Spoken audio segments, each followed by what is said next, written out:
Are church musicians being exploited by the church? Are your time and talents being taken advantage of just so the church can look good? This has huge implications for every church musician, and it may change the way you view your job. In this video, I'm going to delve into this controversial topic, and by the end, you're going to know what your job as a church musician actually is, whether or not you're being exploited, and how to manage it. So, church musicians have been around for centuries, but it wasn't until around the late 60s and 70s or so where the role of a church musician actually morphed into something different. It was the case that prior to that time, and really going into that time, that the church musician was probably just one of the local music school teachers that was part of the community, and she or he belonged to that church and played for the church. And really, the only responsibility that this person had for the church was playing on Sundays for the Sunday services and, doing a rehearsal with the choir every now and then. And this person would probably be playing or stay at their church for upwards of 15, 20, 30 years with minimal pay at best, but probably no pay. But what happened is, somewhere in the 70s, I think churches started to realize that music was a huge draw to the church, meaning that the better the music was at the church, the more people that they could get to come to that church. And that began this big competition or race of churches trying to get the best musicians at their churches. And then so they started going out and getting jazz musicians and musicians that played other styles to come play at their churches. And these kind of musicians weren't playing for free or for minimal prices or whatever. They wanted them coins for sure. And then, of course, that made the leaders of the church be like, okay, well, if we're going to pay you this amount, we want you to do this, this, and this, and this, and this, and all of that kind of stuff, right? And then that led to all of these crazy dynamics that we see today between musicians and church leaders and all of that, and them potentially exploiting us as church musicians. But I'll get to that in a sec. But that race and competition between churches to get the better musicians led all the way up to them hiring major artists and gospel artists and Christian artists to be at their churches. People like Kirk Franklin, Yolanda Adams, Israel Houghton, even Chris Tomlin have all either been hired to be worship leaders at particular churches or to run the music department at churches. And that's a long way from that school teacher piano lady that they used to hire to play for the church.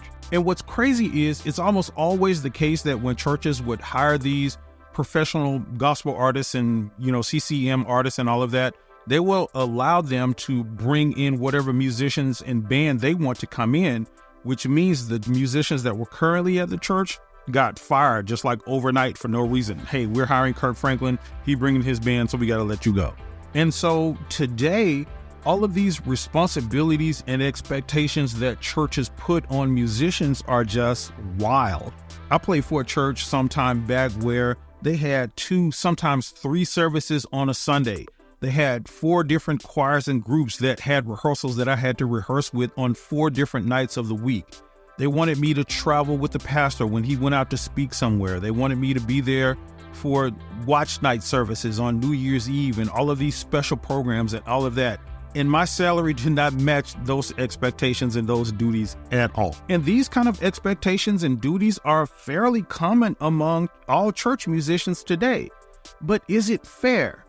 Are we being exploited? Well, what is exploitation? And if the church is exploiting musicians, what would it look like? Well, to break it down simply, it just means to use for profit or to be used for one's own selfish needs. So, in other words, is the church using musicians for its own profit and for its own selfish needs? Well, there are 5 telltale signs that we as church musicians may be being exploited. Number 1, you're treated unfairly, like you're being overworked and underpaid. Sound familiar? Number 2, lack of appreciation. Like feeling like the church is never grateful for anything that you do as a musician, or they're just dissatisfied with everything you do, or worse, they're just indifferent all the time. Ring any bells? Number 3, burnout. Just feeling exhausted all the time at your church job. Can you relate? Number 4, lack of job security. like feeling like you could just get fired at any time for no reason or just because they feel like it. Know any musicians like that? Number 5, pay delay. Anytime you have to wait on your pay, it means that your pay is not a priority to them.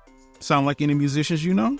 Now, to be fair in all of this, I do think that the church has at least some responsibility to look out for itself, and that sometimes means doing things in its own self-interest.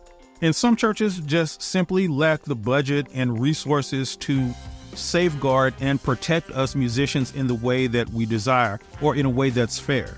And some of them do have really good intentions and all of that, and they're just unaware that they may be exploiting musicians. And let's be honest about it. A lot of us church musicians aren't deserving of a lot of the stuff that we expect some of these churches to do. Like, we show up for services late, we show up unprepared or with bad attitudes and all of that, but we expect them to appreciate us all the time. Or we feel like we don't have job security and we may get fired, but we're not doing our jobs right. And that's just not how it works. But that said, if the church is exploiting musicians, it's not good for the musicians, nor is it good for the church. And there are really 3 key solutions that will prevent this kind of stuff. And the first one is, a lot of us musicians sit back and allow the church to do this kind of stuff to us without saying anything about it. And we hold on to that stuff for long periods of time, and it makes us bitter. And then what happens from there is this snowball effect thing of we feel underappreciated, so we stop doing our jobs effectively. And then because we don't do our jobs effectively, they don't appreciate us. But if we church musicians feel like this stuff is happening and we're being exploited in these ways, there has to be a line of communication open between us and the church leaders, and we need to open our mouth and say something about it. And number 2 is that we really have to understand that we teach people how to treat us with our actions. I played for a church some time back that owed me over $12,000 because I allowed multiple Sundays to go by without them paying me, because they were always giving me some story about them not having enough money to pay the light bill or the phone bill, or, they have to not pay the pastor today to pay me and all of that. And me trying to be humble, I just said, okay, don't worry about it. And because I continued to allow it, there was never any discussion about when they were going to take care of it, or, how they were going to try to catch up on it or anything. Until one day I sent them a certified letter letting them know that they needed to take care of these arrears by a certain date, or I was going to escalate this and take it to court. And oddly enough, I started getting checks 2 weeks later. Go figure. And that is why we have to establish boundaries for what we will accept. Number 3, and this follows something that I alluded to earlier, but there's a saying that goes, if you want to fly with the eagles, you got to stop swimming with the ducks. And the eagle in that saying represents all of the things that we want as church musicians: to be appreciated, to be compensated fairly, to be appreciated, and all of that.